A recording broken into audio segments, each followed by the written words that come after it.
Major breakthrough of the goods and service tax bill, which aims at one tax throughout the country.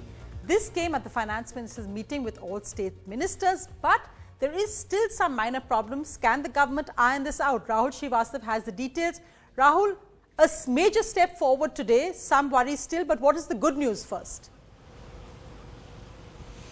Sonia, one day after we found that the Congress and the government were at loggerheads and they were trying to almost dismantling the flexibility they had displayed over the last fortnight over the GST bill, we have a good news that it seems that the states have taken the driver's seat as far as the GST bill is concerned. Amit Mitra, the chairman of the Empowered Committee of Finance Ministers, today came out and said that there is largely a consensus.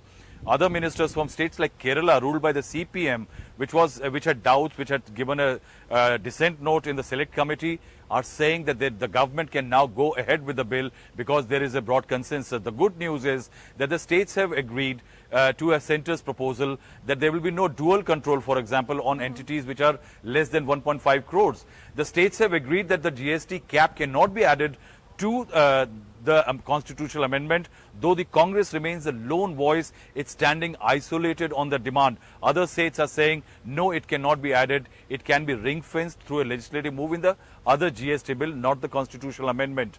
The states have also agreed that there can be a possibility of a band. Essential items can be kept on lower tax rate. Luxury items can be accorded higher tax rates. So create a band, put it in another GST bill, not the constitutional amendment bill. What one can say that with most of the states agreeing with what the government has been saying, it's very clear that in the Rajya Sabha the numbers are loaded in favor of the GST. So actually, now the onus is on the Congress and the government.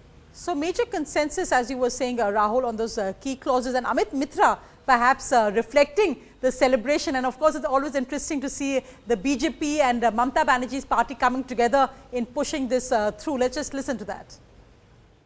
The Empowered Committee has come up with a clear consensus where all party finance ministers were there. And I emphasize all party. At Sare jo finance ministers upasthit the, finance ministers who were present, all were well briefed from their own party.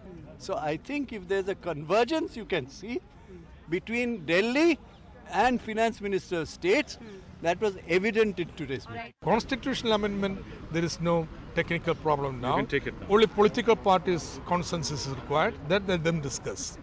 It was good to see consensus arriving on most of the issues which were so far contentious. The Empowered Committee was of the view, almost a consensus view, that there is no way a rate can be specified in the Constitution as such.